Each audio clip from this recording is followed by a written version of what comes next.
नमस्ते बच्चों, मेरा नाम है नीलम। मैं आपको आज इस वीडियो में कक्षा छठी की वसंत पाठ्य पुस्तिका से पाठ 2 बचपन समझाऊंगी। आशा करती हूँ कि आपने मेरी पहली वीडियो कविता देखी होगी और समझ में आई होगी। अगर किसी भी बच्चे को कोई भी समस्या है तो आप मुझे मैसेज करके समस्या पूछ सकते हैं। आओ शुरू करते हैं बिना टाइम वेस्ट किए। बचपन। मैं तुम्हें अपने बचपन की ओर ले जाऊंगी। मैं तुमसे कुछ इतनी बड़ी हूँ कि तुम्हारी दादी भी हो सकती हूँ, तुम्हारी नानी भी, बड़ी बुआ भी, बड़ी मौसी भी। परिवार में मुझे सभी लोग जीजी कहकर ही पुकारते हैं। हाँ, मैं इन दिनों कुछ बड़ा बड़ा यानी उम्र में सयाना महसूस करने लगी हूँ। शायद इसलिए कि पिछली शताब्दी में पैदा हुई थी। मेरे पहनने ओढ़ने में भी काफ़ी बदलाव आए हैं। पहले मैं रंग बिरंगे कपड़े पहनती रही हूँ, नीला, जामुनी, ग्रे, काला, चॉकलेटी। अब मन कुछ ऐसा करता है कि सफ़ेद पहनो, गहरे नहीं, हल्के रंग। मैंने पिछले दशकों में तरह तरह की पोशाकें पहनी हैं। पहले फ्रॉक, फिर निक्कर वॉकर, स्कर्ट, लहंगे, गरारे और अब चूड़ीदार और घेरदार कुर्ते। बचपन के कुछ फ्रॉक तो मुझे अब तक याद है। हल्की नीली और पीली धारी वाला फ्रॉक, गोल कॉलर और बाजू पर भी गोल कफ। एक हल्के गुलाबी रंग का बारीक चुन्नटों वाला घेरदार फ्रॉक, नीचे गुलाबी रंग की फ्रिल। उन दिनों फ्रॉक के ऊपर की जेब में रुमाल और बालों में इतराते रंग बिरंगे रिबन का चलन था। लेमन कलर का बड़े प्लेटों वाला गरम फ्रॉक जिसके नीचे फट टकी थी। 2 ट्यूनिक भी याद है, एक चॉकलेट रंग का और अंदर की कोटी प्याजी, दूसरा ग्रे और उसके साथ सफ़ेद कोटी। मुझे अपने मोजे और स्कार्टिंग भी याद है। बचपन में स्टॉकिंग हमें अपने मोजे खुद धोने पड़ते थे। वह नौकर या नौकरानी को नहीं दिए जा सकते थे, इसकी सख्त मनाही थी। हम बच्चे इतवार की सुबह इसी में लगाते, धो लेने के बाद अपने अपने जूते पॉलिश करके चमकाते। जब जूते कपड़े या ब्रश से रगड़ते तो पॉलिश की चमक उभरने लगती। सरवर, मुझे आज भी बूट पॉलिश करना अच्छा लगता है। हालांकि अब नई नई किस्म के शू आ चुके हैं। कहना होगा कि ये पहले से कहीं ज़्यादा आरामदेह हैं। हमें जब नए जूते मिलते उसके साथ ही छालों का इलाज शुरू हो जाता। जब कभी लंबी सैर पर निकलते अपने पास रुई जरूर रखते। जूता लगा तो रुई मोजे के अंदर। हाँ, हमारे तुम्हारे बचपन में तो बहुत फर्क हो चुका है। इस पाठ में कृष्णा सोबती अपने बचपन के बारे में बातें कर रही है। वह आपको बता रही है कि मैं तुमसे कितनी बड़ी हूँ। मेरी उम्र तुम्हारी दादी या नानी की उम्र के बराबर है, या आपकी बड़ी बुआ या मौसी की। और परिवार में मुझे सभी लोग बहन कहकर पुकारते थे। इसमें कृष्णा सोबती जी आपको साफ साफ कह रही है कि आप मुझे दादी, नानी, बड़ी मौसी या बड़ी बुआ भी कह सकते हो। मेरी उम्र इतनी बड़ी है। लेखिका बता रही है कि मैं अब अपनी उम्र में ज़्यादा समझदार होने गई हूँ, क्योंकि मेरी उम्र बहुत ज़्यादा है। इसलिए मैं पिछली शताब्दी में पैदा हुई थी, मतलब 19वीं शताब्दी में पैदा हुई थी, और उसके पहनने ओढ़ने में भी काफ़ी बदलाव आ गया है। पहले जब वो बचपन में छोटी थी तो वो रंग बिरंगे कपड़े पहनती थी। वो अपने कलर तक बताती है कि वो नीला, जामुनी, ग्रे, काला, चॉकलेटी इस तरह के कलर पहनती थी। लेकिन उम्र बड़ी होने के कारण अब उनका मन हल्के रंग पहनने को करता है। गहरे रंग वो पसंद नहीं करती है। उसको अपने पहनावे में जो वो फ्रॉक पहनती थी, निक्कर पहनती थी, स्कर्ट, गरारे पहनती थी, वो सब उनको याद है। लेकिन अब वो बड़ी उम्र होने के कारण चूड़ीदार और घेरदार कुर्ता पहनती है। कृष्णा सोबती जी बता रही हैं कि बचपन में उनको कुछ फ्रॉक अब तक याद है, जिनका नीला और पीला धारीवाल फ्रॉक था, जिसके गोल कॉलर थे, बाजू पर कफ बनी हुई थी, गोल बाजू थी, और एक गुलाबी रंग की फ़्रॉक थी जो चुन्नटों वाले घेरदार फ्रॉक थी, जिसमें गुलाबी फ्रिल लगी हुई थी। आज के टाइम में आप लोगों के पहनावे में जो फैशन है उसी तरह कृष्णा सोपती जी बताती है कि उनके बचपन में भी जब वो जो कपड़े पहनती थी वो उस टाइम के चलन के अनुसार, फैशन के अनुसार ही पहनती थी। उस टाइम पे उनकी फ्रॉक में जेब लगी होती थी और जेब में वो रुमाल रखती थी और बालों में चोटी करके उनमें रंग बिरंगे रिबन डालती थी। आजकल के बच्चे डालते ना, हेयर बैंड डाल लिया, फूल डाल लिया, कलरफुल पिन आगने लगी हैं। कोई मशरूम कट करवाता है, कोई बॉब कट करवाता है, कोई बेबी कट कराता है।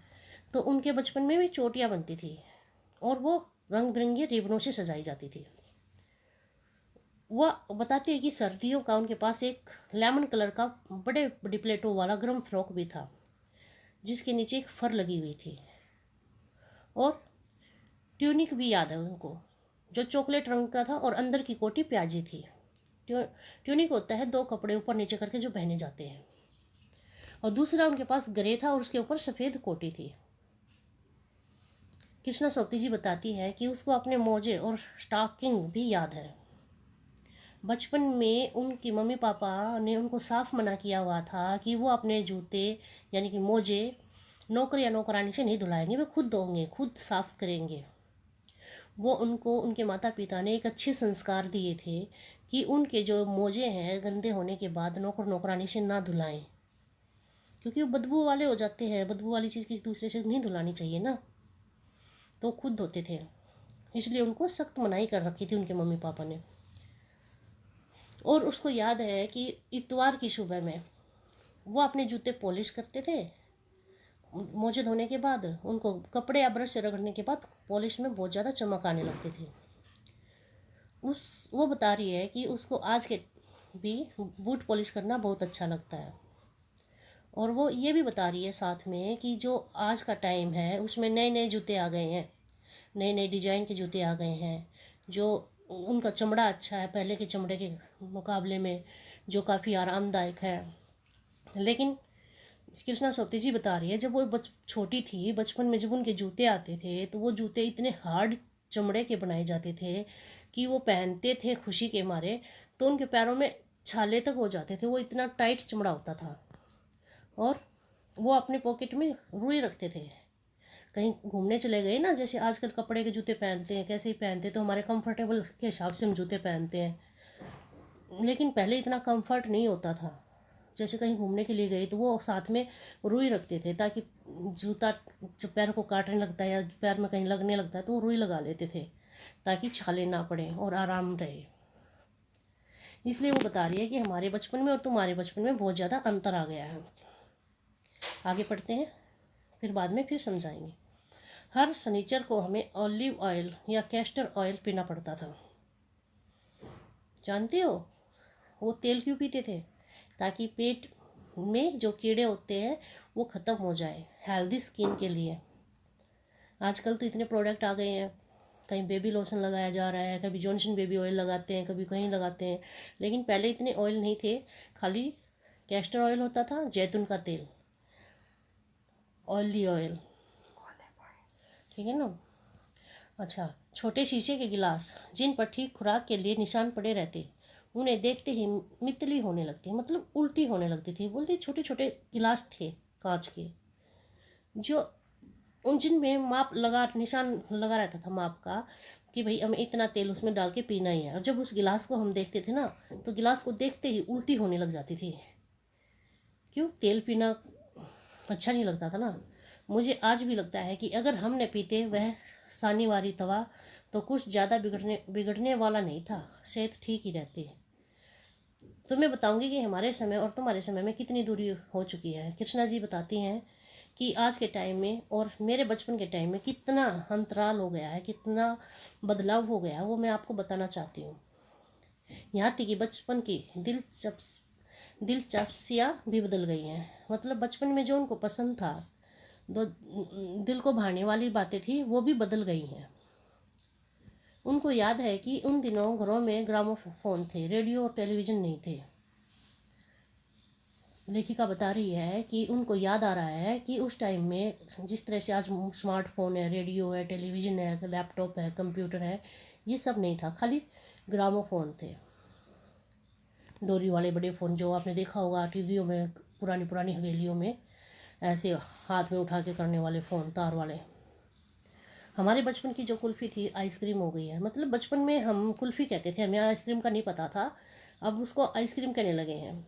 और जो कचौड़ी समोसा हम लोग खाते थे, आज के बच्चे पैटीज, उनका नाम बदल के पैटीज हो गया। मतलब खाने पीने में इतना आइटम चेंज हो गए हैं कि हमारे टाइम में तो कचौड़ी समोसा ही बनता था, वो भी घर में बनाया जाता था, दुकानों पे जाके नहीं खाते थे। लेकिन आजकल के बच्चे तो पैटीज पिज़्ज़ा ये सब खाने लगे हैं। खान पान के बारे में बता रही है। सहतूत और फालसे और खसखस के शरबत कोक पेप्सी में। जब हम छोटे थे तो हमें शहतूत खाने को मिलते थे, फालसे खाने को मिलते थे, खसखस का शरबत पीते थे। लेकिन आजकल के बच्चे कोका कोला, पेप्सी, मिरिंडा ये सब पीते हैं। उन दिनों कोक नहीं, लेमनेड, विमटो मिलती थी। वो कह रही है कि उन दिनों में कोक पेप्सी नहीं मिलती थी, नींबू का पानी मिलता था। ठीक है, कंचा गोला भी बोलते हैं आजकल, सोडा जो मिलता है उसको बता रही है। शिमला और नई दिल्ली में बड़े हुए बच्चों के वेगर्स और डेवी का रेस्तरां की चॉकलेट और पेस्ट्री मज़ा देने वाली होती है। हम भाई बहनों की ड्यूटी लगती शिमला मॉल से ब्राउन ब्रेड लाने की। हमारा घर मॉल से ज़्यादा दूर नहीं था, एक छोटी सी चढ़ाई और गिरजा मैदान पहुंच जाते हैं, वहाँ से उतरते और मॉल पर। लेखिका बता रही है कि शिमला और नई दिल्ली में जब बड़े हुए बच्चों को, जो बच्चे बड़े घरों के थे उन, या जो बच्चे बड़े थे, उनको वैगर्स और डेविका रेस्टोरेंट की चॉकलेट मिलती थी। ये वैगर्स और डेविका जो रेस्टोरेंट है, जैसे कि हमारे रेस्टोरेंट हो गए वो, वहाँ की चॉकलेट और पेस्ट्री मज़ा देने वाली थी। वो खाते थे, उनको मज़ा देने वाली थी। लेकिन हम भाई बहनों को वो सब नहीं मिलता था। हमारी ड्यूटी भी लगती थी शिमला मॉल से। मतलब शिमला जाके मॉल था, वहाँ एक बड़ी शॉप थी, इसका नाम मॉल था, उससे ब्राउन ब्रेड लेके लाने की, ब्राउन ब्रेड ला के खाते थे। हमारा घर मॉल से ज़्यादा दूर नहीं था, एक छोटी सी चढ़ाई थी। अपने घर का रास्ता बता रही है कि उस दुकान से, उस मॉल से उनका घर कितनी दूर था और आने जाने में किस तरह से उनको आसानी रहती थी।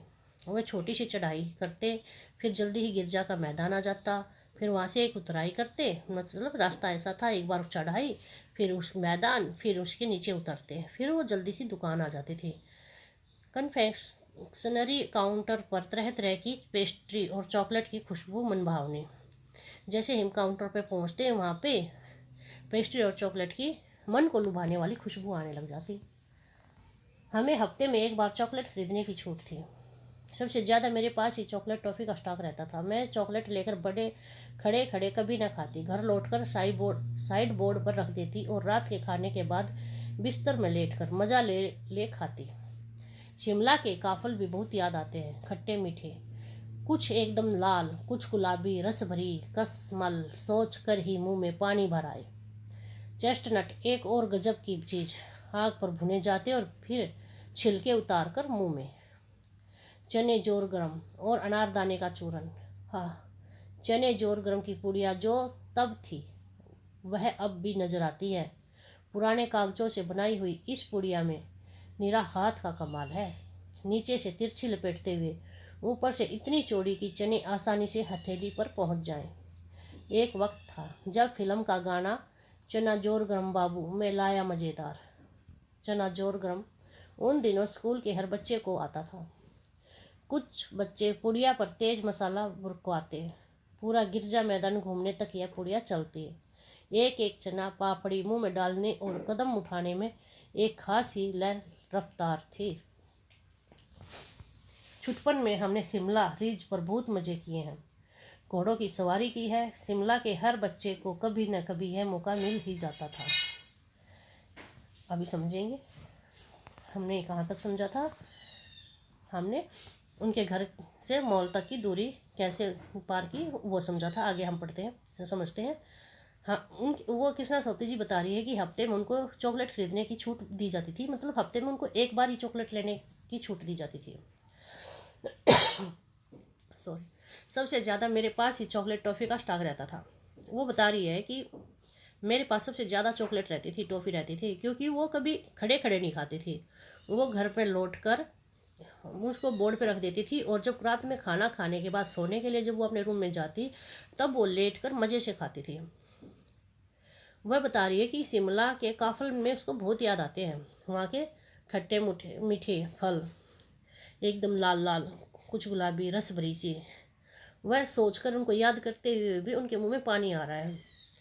चेस्टनट एक नट होता है। इसको आग में भून के खाया जाता है, ठीक है, और फिर उसके छिलके उतार कर मुंह में रख लिया जाता है। चेस्टनट को एक और नाम है जिसको हिंदी में शाहबलूत कहा जाता है। चना जोरगरम जो भुना हुआ चना होता है उसमें नमक मिर्च मसाले डाल के ये बनाया जाता है, उसको जोरगरम कहा जाता है। अनारदाने का चूरन, वो बता रही है कि उसको इतना मज़े लेके खाती थी कि अब भी उसको याद आती है उसकी। और पुराने कागज़ों से, जो कागज़ काम के नहीं होते हैं, पुराने कागज़ होते हैं, न्यूज़पेपर के होते हैं, उनसे वो पुड़िया बनाते थे। आज भी आप लोगों ने देखा होगा, जैसे भेलपुरी हम खाते हैं या कुछ भी चने लेते हैं या कुछ भी मूंगफली की गिरी वगैरह खाते हैं, तो जो रेडी वाला होता है वो एक कागज़ को अपने हाथ पे त्रिकोण शेप में लेके उसको लपेट देता है, गोल गोल बना देता है, तो वो पुड़िया बन जाती है। तो आज भी उसमें चने या भेलपुरी बेची जाती है। वो बता रही है कि उस टाइम में यह फिल्म का गाना चन्ना जोर गरम बाबू खिलाए मज़ेदार, क्रांति फिल्म का गाना है ये, शत्रुघ्न सिन्हा द्वारा गाया गया। आज उस टाइम में हर बच्चे की जुबान पे था क्योंकि सब चनिया खाते थे और ये गाना गुनगुनाते थे। और कुछ बच्चे पुड़िया का में इतना तेज मसाला भरकवा लेते थे, पूरा गिरजा का जो मैदान था वो घूमने तक वो पुड़िया ख़त्म ही नहीं होती थी। एक एक चना एक एक पापड़ी डाल डाल के मज़े इसके साथ खाते थे। लेखिका बता रही है कि जब ये छोटे थे तो शिमला रिज पे पहुंचकर बहुत मज़े करते थे। वहाँ पे घोड़ों की सवारी करती थी शिमला का हर बच्चा, मतलब उसको, वो बता रही है कि शिमला के हर बच्चे को उस रिज पे जाने का मौका मिल ही जाता था। हम जाने क्यों घोड़ों की कुछ कमतर करके समझते हैं, उन पर हंसते थे। ननिहाल के घोड़े खूब हष्टपुष्ट और खूबसूरत, उनकी बात फिर भी कभी। शाम को रंग बिरंगे गुब्बारे, सामने जाखू का पहाड़, ऊंचा चर्च की घंटियां बजती तो दूर दूर तक उनकी गूंज फैल जाती। लगता इसके संगीत से प्रभु यीशु स्वयं कुछ कह रहे हैं।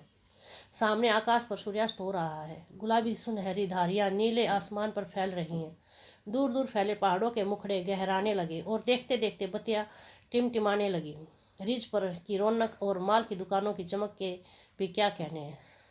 स्कैंडल पॉइंट की भीड़ से उभरता कोलाहल। सर्वर स्कैंडल पॉइंट के ठीक सामने उन दिनों एक दुकान हुआ करती थी जिसके शोरूम में शिमला कालका ट्रेन का मॉडल बना हुआ था। इसकी पटरियां, उस पर खड़ी छोटे छोटे डिब्बों वाली ट्रेन, एक और लाल टीन की छत वाला स्टेशन और सामने सिग्नल देता खंबा, थोड़ी थोड़ी दूर पर बनी सुरंगें। लेखिका बता रही है कि शिमला में जो पहाड़ था, उसके जहाँ पे वे रहते थे उनके सामने एक जाखू नाम का पहाड़ था और उसके सामने एक ऊंचा चर्च था। वो बता रही है कि वहाँ का दृश्य कितना मनोरम होता था। जब चर्च की घंटियाँ बजती थी तो उसकी आवाज़ दूर दूर तक फैल जाती थी और उन घंटियों से निकलने वाले संगीत ऐसा लगता था जैसे प्रभु यीशु ने स्वयं कुछ कह रहे हो उस संगीत के माध्यम से। जब वो अपने घर से सामने आकाश को जब सूर्य डूब रहा होता था, सूर्य को डूबते हुए देख रही थी आकाश में, तो उसकी गुलाबी सुनहरी धारियां नीले आसमान में फैल रही थी और दूर दूर फैले पहाड़ों के मुखड़े गहराने लगे। मतलब दूर दूर तक फैले हुए जो पहाड़ थे वो इतने सुंदर दिखने लगे कि बहुत ही सुंदर, उनको देख के मन मुग्ध हो रहा था लेखिका का। और दूर दूर देखते ही देखते वहाँ पे लाइटें जलने लगी, जैसे सूर्य अस्त हो जाता है तो लाइटें भी जलने लग जाती हैं तो और भी नज़ारा सुंदर बन जाता है। और जो उसकी माल की दुकानें थी वो भी चमकने लग जाती हैं। वहाँ पे शिमला में एक स्कैंडल पॉइंट है जहाँ पे लोगों का आना जाना बहुत ज़्यादा है, तो इसलिए वहाँ पे भीड़ का जो शोर शराबा है वो भी बहुत सुंदर लगता है। स्कैंडल पॉइंट के ठीक सामने उन दिनों एक दुकान हुआ करती थी। लेखिका बता रही है कि जब मैं छोटी थी और शिमला में रहती थी उस टाइम पे स्कैंडल पॉइंट के ठीक सामने एक दुकान हुआ करती थी जिसके शोरूम में शिमला कालका ट्रेन का मॉडल बना हुआ था। मतलब शिमला और कालका ट्रेन का मॉडल बना हुआ था और उसकी पटरियों पर उस खड़ी छोटे छोटे डिब्बों वाली ट्रेन, मतलब एक टॉय ट्रेन भी बनी हुई थी।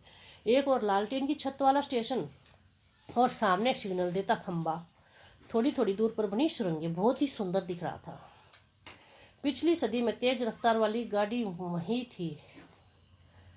लेखिका बता रही है कि पिछली 19वीं सदी में सबसे तेज रफ्तार वाली गाड़ी वही थी, वो जो टॉय ट्रेन थी। कभी कभी हवाई जहाज भी देखने को मिलते थे। जैसे आज आम बात है ना, हम लोग सभी हवाई जहाज में बैठ चुके हैं, ठीक है। लेकिन उस टाइम पे तो आकाश में ही दिखते थे ना, तो कभी कभी दिखते थे। दिल्ली में जब भी उनकी आवाज़ आती, बच्चों ने देखने बाहर दौड़ते। दिखता एक भारी भरकम पक्षी उड़ता जा रहा है पंख फैलाकर, यह देखो, और वह गायब। उसकी स्पीड इतनी तेज लगती। हाँ, गाड़ी के मॉडल वाली दुकान के साथ एक और ऐसी दुकान थी जो मुझे कभी नहीं भूलती। यह वह दुकान थी जहाँ मेरा पहला चश्मा बना था। वहाँ आंखों के डॉक्टर अंग्रेज थे। कृष्णा सोबती जी बताती है कि भाई पहले सबसे जो तेज रफ्तार वाली गाड़ी थी ना, वो वही गाड़ी थी स्टेशन, जो उस जिसका मॉडल बना हुआ था शिमला कालका ट्रेन, तो ठीक है। और वो ये भी बताती है साथ में कि जैसे आजकल हवाई जहाज देखना आम बात है ना, उस टाइम पे कभी कभी दिखाई देता था। और जैसी आवाज़ की जहाज़ की आवाज़ सुनते हुए बाहर दौड़ के आते देखने के लिए, और उनको ऐसा लगता कोई भारी भरकम पक्षी उड़ा जा रहा है अपने पंख फैलाकर। और जैसे ही हमारी उस पर नज़र पड़ती, जरा सा दिखाई देता और तभी गायब, क्योंकि उसकी स्पीड इतनी तेज़ होती थी। और गाड़ी के मॉडल वाली दुकान के साथ में एक दुकान थी जिसने मैं नहीं भूली हूँ आज तक, क्योंकि उस दुकान पे मेरा चश्मा बनाया था पहला। और उस जो दुकान पे जो डॉक्टर बैठता था आंखों को चेक करने वाला, वो अंग्रेज था। शुरू शुरू में चश्मा लगाना बड़ा अटपटा लगा। लेखिका बता रही है कि जब शुरू शुरू में मेरा चश्मा लगा था तो मुझे लगाना अच्छा नहीं लग रहा था, अजीब सा लग रहा था। छोटे बड़े मेरे चेहरे की ओर देखते और कहते आंखों में कुछ तकलीफ है क्या। भाई जब मैंने चश्मा लगाया तो भी जितने भी मेरे जानने वाले थे, छोटे हो या बड़े हो, जो भी मेरी तरफ देखता हो, बस यही एक ही सवाल पूछता था, आंखों में कुछ तकलीफ है, कुछ खराबी है क्या, इस उम्र में ऐनक, भाई इतनी छोटी उम्र में चश्मा, दूध पिया कर। भाई मुझे सलाह भी देते साथ में, दूध पिया करो। मैं डॉक्टर साहब का कहा दोहरा देती। और जो डॉक्टर ने मुझे बताया था ना कि थोड़ी देर पहनेगी और फिर ऐनक उतर जाएगी, मेरे पास और कोई जवाब नहीं था। जब मेरे से ऐसे कोई भी सवाल पूछता कि आंखों में कुछ तकलीफ है, इस उम्र में चश्मा, तो मैं जो डॉक्टर ने मेरे दी गई थी ना, वो वही बता देती, भाई थोड़े दिन पहनूंगी उसके बाद उतर जाओगी। वैसे डॉक्टर साहब ने पूरा आश्वासन दिया था, मतलब भरोसा दे दिया था मेरी, लेकिन चश्मा तो अब तक नहीं उतरा भाई। और चश्मा तो मेरा आज भी है, मैं आज भी लगाती हूँ, अब तक नहीं उतरा। नंबर बस कम ही होता रहा। मैं अपने आप इसकी जिम्मेदार हूँ। लेखिका बता रही है कि मैं चश्मा जो मेरा लगाया है इसकी जिम्मेवार मैं हूँ खुद। क्यों? जब आप दिन की रोशनी को छोड़ो रात में टेबल लैंप के सामने काम करोगे तो इसके अलावा और क्या होगा। जब आपके मम्मी पापा भी आपको समझाते होंगे कि भाई ज़्यादा लैपटॉप में मत देखो, फ़ोन में मत देखो, टीवी मत देखो, आंखें ख़राब हो जाएंगी। जब एक ही जगह नज़र रहेगी रोशनी वाली चीज़ों में, जो नेचुरल रोशनी है उसको छोड़ के जब आर्टिफिशियल रोशनी की तरफ हमारी आंखें ज़्यादा देर देखेंगी तो नज़र ख़राब ही होगी। और हकीकत है, आज भी आप देखेंगे कि 40 में से 30 बच्चों को चश्मा लगा होगा। चलो आगे समझते हैं। क्योंकि लेखिका ने तो अपने आप को जिम्मेवार समझ लिया, उसकी आंखें ख़राब होने की खुद ही जिम्मेवार है, ठीक है। जब पहली बार मैंने चश्मा लगाया तो मेरे एक चचेरे भाई ने मुझे छेड़ा, देखो देखो कैसे लग रही है। जब पहली बार मैंने चश्मा लगाया तो मेरा एक चाचा का लड़का था, उसने मुझे मुझे चिढ़ाया, बोला देख कैसी लग रही है, और हंसकर क्या बोल रहा है, आंख पर चश्मा लगाया ताकि सूझे दूर की, यह नहीं लड़की को मालूम सूरत बनी लंगूर की। और मुझे चिढ़ाते हुए बोल रहा था कि इसने जो चश्मा लगाया ना इसलिए लगाया है, ये समझ रही है कि इसको दूर का दिखाई देगा, लेकिन इसको ये नहीं पता पगली लड़की को कि इसकी सूरत तो बंदर जैसी लग रही है। मैं खिंच गई, जैसे उसने मेरा मजाक उड़ाया मैं खिंच गई। मुझे बहुत बुरा लगा, और मुझ पर यह क्यों दोहराया जा रहा है, पर शेर बुरा नहीं लगा। मुझे बहुत बुरा लगा कि ये बार बार मुझे ये सब क्यों कह रहे हैं, लेकिन उसने मुझ पर ये शेर सुनाया था, ये मुझे बुरा नहीं लगा। जब वह चाय पीकर चले गए तो मैं अपने कमरे में जाकर आईने के सामने खड़ी हो गई। जैसे लेखिका बता रही है कि जैसे उसका चचेरा भाई चाय पी के चला गया तो मैं भाग के आई कमरे में और शीशे के सामने खड़ी हो गई। कई बार आपने को देखा, ऐनक उतारी, फिर पहनी, फिर उतारी, देखती रही। मैंने कई बार अपनी चश्मा उतारा, कई बार पहना, कई बार उतारा, कई बार पहना और उसे देखती रही। सूरत बनी लंगूर की, नहीं नहीं, हाँ हाँ हाँ। और मैंने वे लाइनें भी दोहराई, सूरत होगी बंदर जैसी दिख रही हूँ। फिर एक मन करे नहीं नहीं, फिर दूसरी बार बोल रहा मन हाँ हाँ। मैंने अपने छोटे भाई का टोपा उठाकर सिर पर रखा। वहाँ पास में उसके छोटे भाई का टोपा रखा हुआ था, उसने उसको उठा के अपने सिर पर रख लिया। कुछ अजीब लगा। फिर उसने शीशे में देखा होगा टोपा रख के सिर पे, तो बोले कि कुछ अजीब लगा। अच्छा भी लग रहा था और मजाकिया भी लग रहा था। तब की बात थी, अब तो चेहरे के साथ घुल मिल गया है। उस टाइम पे जब चश्मा पहना था तो अजीब सा लग रहा था, लेकिन अब ये जो चश्मा है मेरे चेहरे के साथ घुल मिल गया। अब चश्मा अच्छा लगने लगा है। जब कभी उतारा होता है तो चेहरा खाली खाली लगने लगता है। और अब मुझे चश्मे की ऐसी आदत हो गई कि जब मैं चश्मा उतार के रख देती हूँ ना, तो मुझे अपने आप को अच्छा नहीं लगता, कि चेहरा खाली खाली लगने लग जाता है। याद आ गया वह टोपा, काली फ्रेम का चश्मा और लंगूर की सूरत। कृष्णा जी बता रही हैं कि मुझे अपने भाई का टोपा भी याद आ गया, और वो मैंने जो चश्मा मेरा लगा था काली फ्रेम वाला चश्मा भी याद आ गया, और जो मेरे चचेरे भाई ने मुझे कह के चिढ़ाया था कि लंगूर जैसी सूरत लग रही है, वो भी याद आ गया। मुझे मेरी बचपन की सब बातें याद आ गई हैं। हाँ, इन दिनों शिमला में मैं सिर पर टोपी लगाना पसंद करती हूँ। मैंने कई रंगों की जमा कर ली हैं, कहाँ दुपट्टों का ओढ़ना और कहाँ सहज सहल सुबीते वाली हिमाचली टोपियाँ। लेखिका बता रही है कि भाई अब मैंने टोपी लगाना पसंद कर लिया है। जब मैं शिमला में जाती हूँ, वहाँ ठंड की वजह से मैं अपने सिर पर टोपी लगाना पसंद करती हूँ। और मेरे पास कई रंगों की टोपी हैं, इकट्ठी करके रखी हुई हैं उन्होंने, कई रंगों की टोपी। और जब कहीं दुपट्टों का ओढ़ना हो और कहाँ सहल सुबीते वाली हिमाचली टोपियाँ। लेखिका बता रही है कि दुपट्टों का ओढ़ना तो सहज नहीं है, मतलब आसान नहीं है दुपट्टा ओढ़ना, लेकिन इतनी ठंड में वो टोपियाँ संभालना आसान हो जाता है। हिमाचल की टोपियाँ बहुत ही सुंदर होती हैं। तो बच्चों, ये था हमारा दूसरा चैप्टर बचपन।